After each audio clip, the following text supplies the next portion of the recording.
Assalamualaikum warahmatullahi wabarakatuh. Abu Nawas belum juga kembali. Kata istrinya, ia bersama seorang pendeta dan seorang ahli yoga sedang melakukan pengembaraan suci. Padahal saat ini Baginda amat membutuhkan bantuan Abu Nawas.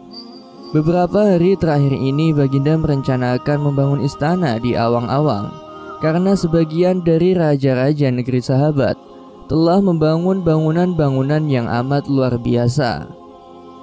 Baginda tidak ingin menunggu Abu Nawas lebih lama lagi. Beliau mengutus beberapa orang kepercayaannya untuk mencari Abu Nawas. Mereka tidak berhasil menemukan Abu Nawas karena Abu Nawas ternyata sudah berada di rumah ketika mereka baru berangkat. Lantas bagaimana kelanjutan kisahnya? Jangan kemana-mana, simak videonya sampai akhir.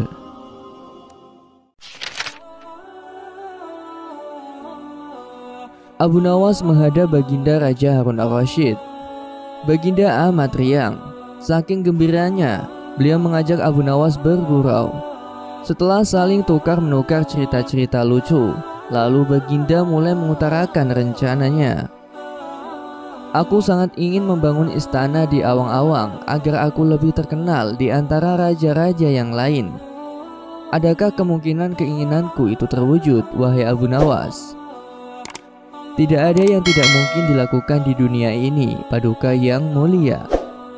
Kata Abu Nawas berusaha mengikuti arah pembicaraan Baginda. Kalau menurut pendapatmu hal itu tidak mustahil diwujudkan, maka aku serahkan sepenuhnya tugas ini kepadamu, kata Baginda puas. Abu Nawas terperanjat. Ia menyesal telah mengatakan kemungkinan mewujudkan istana di Awang-Awang, tetapi nasi telah menjadi bubur. Kata-kata yang telah terlanjur didengar tidak mungkin ditarik kembali. Baginda memberi waktu Abu Nawas beberapa minggu. Rasanya tak ada yang lebih berat bagi Abu Nawas kecuali tugas yang diembannya sekarang. Jangankan membangun istana di langit, membangun sebuah gubuk kecil pun sudah merupakan hal yang mustahil dikerjakan. Hanya Tuhan saja yang mampu melakukannya. Begitu gumam Abu Nawas. Hari-hari berlalu seperti biasanya. Tak ada yang dikerjakan Abu Nawas kecuali memikirkan bagaimana membuat Baginda merasa yakin kalau yang dibangun itu benar-benar istana di langit. Seluruh ingatannya dikerahkan dan dihubung-hubungkan. Abu Nawas bahkan berusaha menjangkau masa kanak-kanaknya, sampai ia ingat bahwa dulu ia pernah bermain layang-layang. Dan inilah yang membuat Abu Nawas girang. Abu Nawas tidak menyia-nyiakan waktu lagi.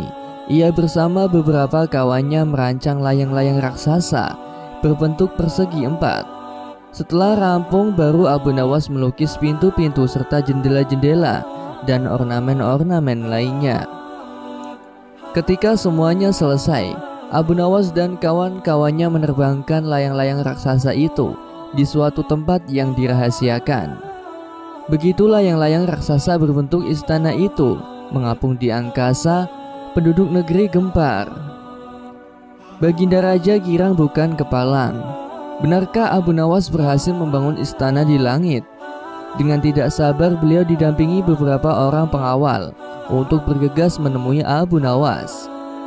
Abu Nawas berkata dengan bangga, Paduka yang mulia, istana pesanan Paduka telah rampung. Engkau benar-benar hebat, wahai Abu Nawas, kata Baginda memuji Abu Nawas. Terima kasih Baginda yang mulia, kata Abu Nawas. Lalu bagaimana caranya aku ke sana? Tanya Baginda. Dengan tambang, Paduka yang mulia, kata Abu Nawas. Kalau begitu, siapkan tambang itu sekarang. Aku ingin segera melihat istanaku dari dekat, kata Baginda tidak sabar. Maafkan hamba Paduka yang mulia. Hamba kemarin lupa memasang tambang itu, sehingga seorang kawan hamba tertinggal di sana dan tidak bisa turun, kata Abu Nawas. Bagaimana dengan engkau sendiri, wahai Abu Nawas? Dengan apa engkau turun ke bumi? Tanya Baginda. Dengan menggunakan sayap paduka yang mulia, kata Abu Nawas dengan bangga. Kalau begitu buatkan aku sayap supaya aku bisa terbang ke sana, kata Baginda.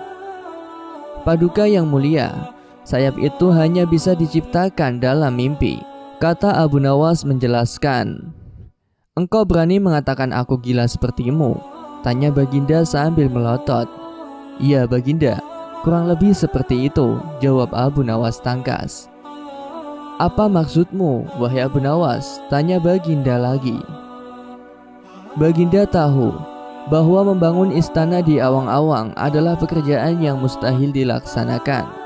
Tetapi Baginda tetap menyuruh hamba mengerjakannya. Sedangkan hamba juga tahu bahwa pekerjaan itu mustahil dikerjakan, tetapi hamba tetap menyanggupi titah Baginda yang tidak masuk akal itu, kata Abu Nawas berusaha meyakinkan Baginda Raja. Tanpa menoleh, Baginda Raja kembali ke istana diiringi para pengawalnya. Abu Nawas berdiri sendirian sambil memandang ke atas melihat istana terapung di awang-awang. Sebenarnya siapa di antara kita yang gila? Tanya Baginda mulai jengkel. Hamba kira kita berdua sama-sama tidak waras tuanku, jawab Abu Nawas tanpa ragu.